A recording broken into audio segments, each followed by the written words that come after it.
कधीच नाही चुकणार तुमचे फेवरेट टीव्ही शोज झी5 सोबत, तेही एकदम फ्री।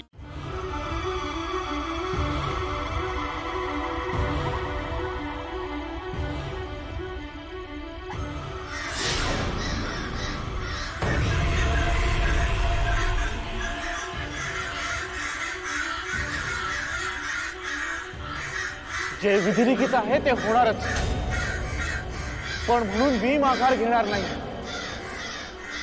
काळ ओढावणार हे माहित आहे मला, तरी ही कर्तव्यपूर्ती होणारच। हा यज्ञ थांबणार नाही, नाही थांबणार।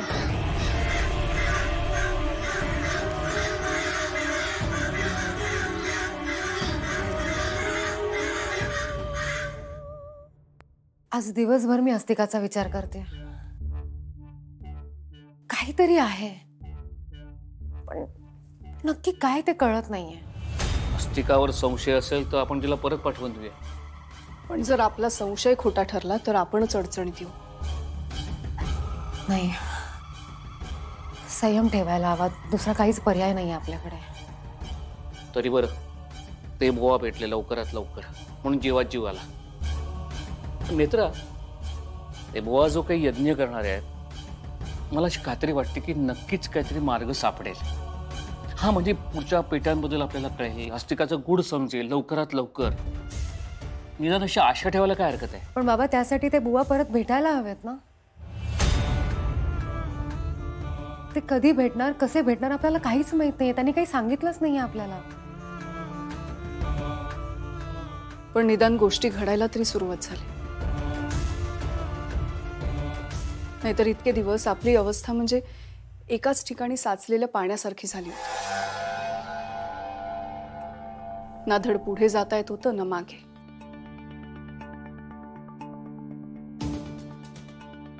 पण आता बुवांमुळे घटनांना गती मिळाली आहे। आता विचार करू नकोस, शांतपणे झोप। आराम कर बाबा, तुम्ही काळजी घ्या।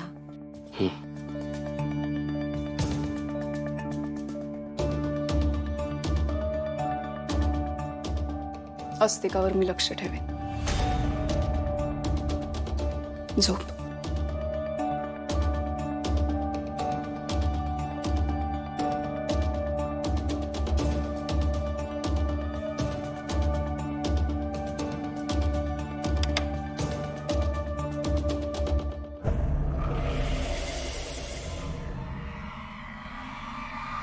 यज्ञ? कसला यज्ञ? यज्ञ कसला? कुठे होणार आहे? कोण करणार आहे? आणि कोण? बुवा कोण? अजून ते सगळं ठरायचंय। मग सगळी माहिती काढ आणि दे मला, सांग। मला कळायला हवंय मला की कुठे होणार आहे यज्ञ, कसला यज्ञ होणार आहे। शोधून काढते मी। पण या सगळ्यात अजून एक गोष्ट घडली आहे। बोल ग बाई पटापटा। नेत्राला माझ्यावर संशय आहे। संशय आलाय? असा कसा संशय आला? माहित नाही। तुला सांगितलं होतं ना मी, प्रत्येक गोष्ट जपून कर म्हणून। माझा प्रयत्न तोच आहे। तुला कळत नाहीये? त्या त्रिनयनेच्या पोरींना एकदा संशय आला ना की त्या गोष्टीचा छडा लावल्याशिवाय शांत बसत नाहीत। मला कल्पना आहे याची, पण बीड नको आता। नेत्राच्या मनातला संशय काढ आधी। कसा घालू तेही मीच सांगू आता। माफी असावी विरोचका, पण तुम्ही नेत्राला जास्त ओळखता। असं काहीतरी कारण शोध, असं काहीतरी कर जेणेकरून त्यांच्या मनातला संशय जाईल। मग काही दिवस एखादं कारण देऊन इथून मी निघून गेले तर? असं कसं चालेल? निघून जाऊन कसं चालेल? तू असायला हवीस ना इथे। तू नसशील तर मला माहिती कोण देणार?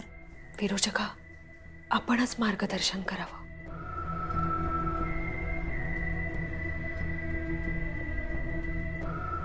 तुझी आई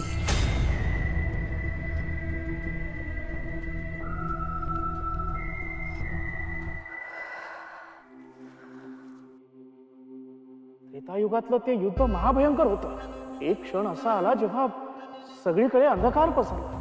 विरोचकाने जणू सूर्यच गिळंकृत केला। असं वाटलं की विरोचकाचा देवी आईवर विजय निश्चित आहे. त्या अंधकारात एक यज्ञ केल्याचं माझ्या स्मरणात आहे. त्या अंधकारात तो यज्ञ एक ठिणगी मात्र असेल, पण विश्वास होता. आणि तोच विश्वास आता जागवण्यासाठी कलयुगात सुद्धा मला एक यज्ञ करावा लागला. पण आई, त्या यज्ञात तुला येऊन आहुती द्यावी लागली.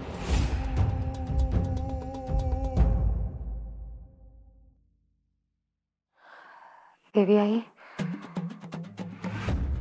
ह्या यज्ञात कोणतंही विघ्न नको. मला आता कोणालाही गमवायचं नाहीये. कोणाचाही जीव जायला नको आता.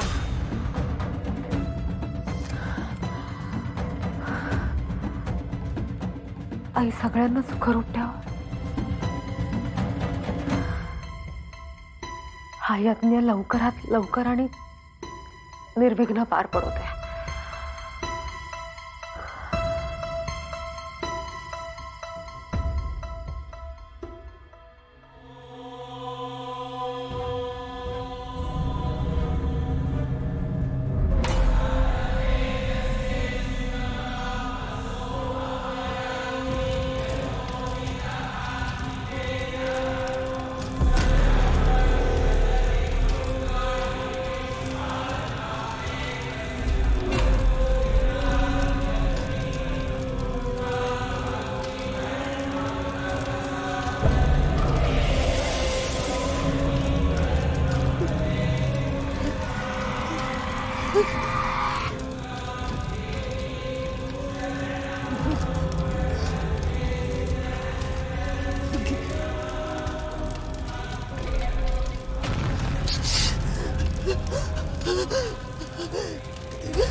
झी5 ॲप डाउनलोड करा आणि पहा सर्व एपिसोड्स एकदम फ्री.